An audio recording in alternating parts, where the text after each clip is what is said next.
questions for science. I hope that you've been able to look at some of our other videos related to our work. This video is about offering an opportunity to truly debate this issue with the evolutionist. We are presenting a challenge to the Darwinian evolutionist, the atheist, if you would, to meet us and debate this issue of evolution. I offer this as our proposition. Before I read that, though, I'd like to read a passage from God's holy word. The Apostle Paul was writing to the Corinthians. Of course, they were not far from the Athenian culture and the leading thinkers of that day. And he has this to say in 1 Corinthians chapter 1 and verse 20. Where is the scribe? Where is the disputer of this world? Has not God made foolish the wisdom of the world? My friend, where is the wise? Where is the disputer? Where is the linguistic, technical person with all the answers? Has God not made foolish the wisdom of this world? When Jesus, God's Son, the Word, was upon the earth, he was well aware of the thinking of the Greeks. For example, Anaximander, he was one that first promoted this idea of naturalism, or that nature created, or the energy for nature was found in nature.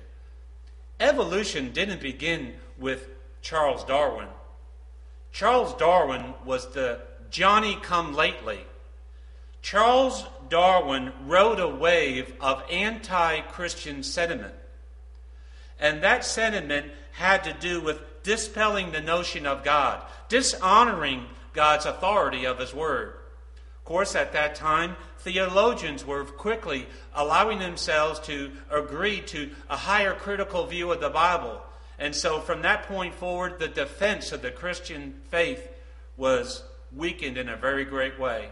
And the idea of Darwinian naturalism came to be a dominant worldview. My friend, that was a period of time, a shift in the culture. And since that time, the viewpoint of man's origin has been a very crucial matter in the lives of each and every person in this world. So this is a worthy topic to debate on. And our proposition is simply this: Darwinian evolution is unscientific and based upon the religion, worldview of naturalism, and therefore must be removed from the science classroom.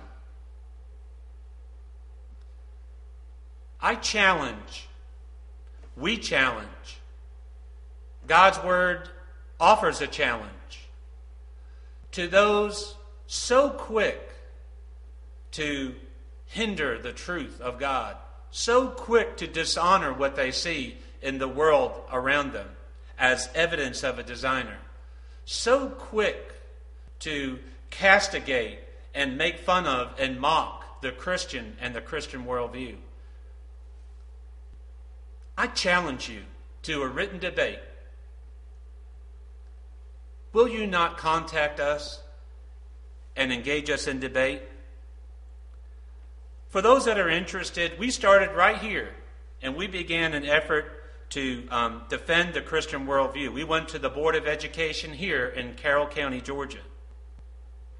We went to the state. We've been on the news.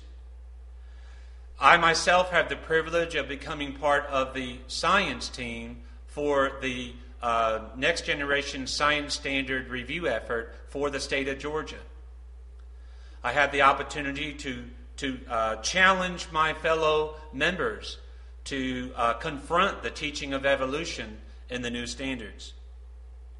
A few years ago, we conducted a debate, a written debate, with the president of American Atheists Incorporated at that time. His name was David Silverman.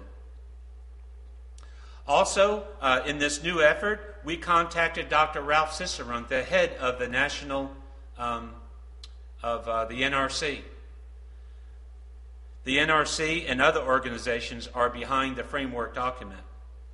We also contacted the chancellor of the University System of Georgia, letting him be aware of what is happening in this area. We contacted the state superintendent of schools in Georgia and multiple times asking for his to meet with him. We were not able to meet with him, but he wanted us to meet with the science coordinator, and members of Christian for Science met and made a presentation that demonstrated the concern that every citizen should have in the state of Georgia of tax funding Darwinian evolution. We contacted the governor, Nathan Deal, in the state of Georgia, let him being aware of what's happening.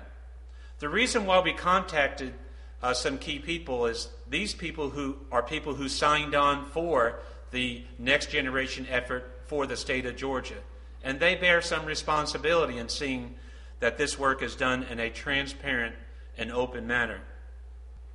Also, two key people related to the insertion of Darwinian evolution in the new science standards are Dr. Roger Bybee and Dr. Helen Quinn. These people have been contacted. These people have been given information refuting evolution in the standards. These people have been given other documentation that refutes the scientific credibility of Darwinian evolution. My friend, it's interesting to share with you, we have not received much back from these individuals. Some are interested, some are not engaged, and some are simply waiting it out. And they are waiting and hoping no one challenges them.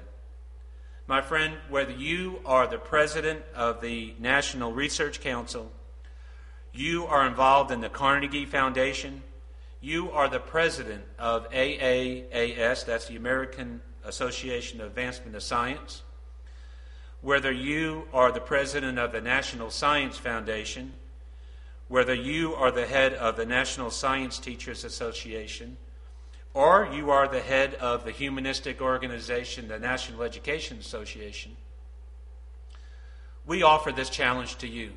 Engage us in debate, a written debate that people will see for themselves and can reason for themselves and come to their own conclusion. We offer this challenge to you, and we hope you take us up on it. Whatever the future holds in this area, I ask God's blessing upon you and your family, that He may give us the light of truth, creation, God's Word, that He may give us the opportunity to grow closer in our understanding of how the world came to be, and may we honor the God of heaven in this process, and do it in a way with meekness and with proper reverence. May God bless that effort, and may God bless you. Thank you.